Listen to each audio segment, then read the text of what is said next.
Mimi mwenyewe nimejifunza kwamba hawa vijana wana uthubutu mkubwa sana, sababu baadaye ya leo kuwa ni siku ya Jumamosi au weekend ambayo imetokea kwenye Krismasi, baadaye ya kwenda baharini kuogelea, baadaye ya kuwa kwenye maeneo mengine ambapo watu wanasema kujirusha, vijana wamejifungia kwenye hoteli wanajadiliana masuala ya maendeleo. Kwa hiyo kimsingi mwenyekiti wa hii taasisi Bwana Ndanzi nadhani inabidi aheshimike sana, sababu anafanya generation kubwa ielewe nini cha kufanya. Sababu unavyokutana na vijana hawa ambao ni wadogo wakiwa wamekaa hivi, unatengeneza kizazi kikubwa sana kizuri, na hata dira 2050 imezungumzia malezi kwa vijana, malezi kwa watoto. Kwa hiyo haya malezi yanayotolewa ndio atafanya hii dira itekelezwe. Na kwa maana nyingine dira ni dira ya vijana. Tunaposema dira ya vijana, asilimia zaidi ya 60 ya vijana ndio walioshiriki kwenye kuhojiana inavyotengenezwa dira hii.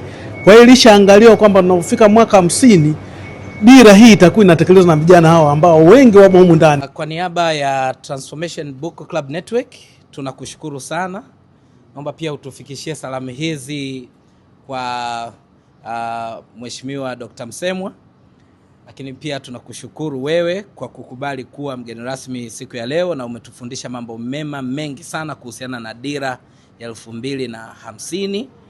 Na sisi kama vijana wa Transformation Book Club Network tumeelimika, na siku ya leo tunakuahidi kwamba tutaendelea kuandaa vizuri transformation models zetu kwa wale ambao wako kwenye upande wa ajira, kwa wale ambao wako kwenye upande wa NGOs, kwa wale ambao wako kwenye upande wa biashara, kwa wale ambao wako kwenye sekta zisizo rasmi, walio kwenye sekta za serikali, lakini pia walioko na vipaji vyao. Wote tumeelimika sana. Tunakushukuru sana sana.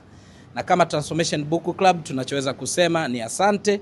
Tunakukaribisha tena na tena, milango yetu iko wazi. Tutakapokuwa mmepata implementation framework za kutosha, basi chochote mtawasiliana na sisi, tutakaribia kuja kujifunza. Lakini pia tutakuwa tunawaalika ili tuweze kufanya knowledge exchange, lakini pia subject matter expert wapate nafasi ya kuzungumza na sisi ili sisi tuendelee kuelimika. Sisi ni continuous learners, tuendelea kujifunza na kutendea kazi yale ambayo mmetufundisha.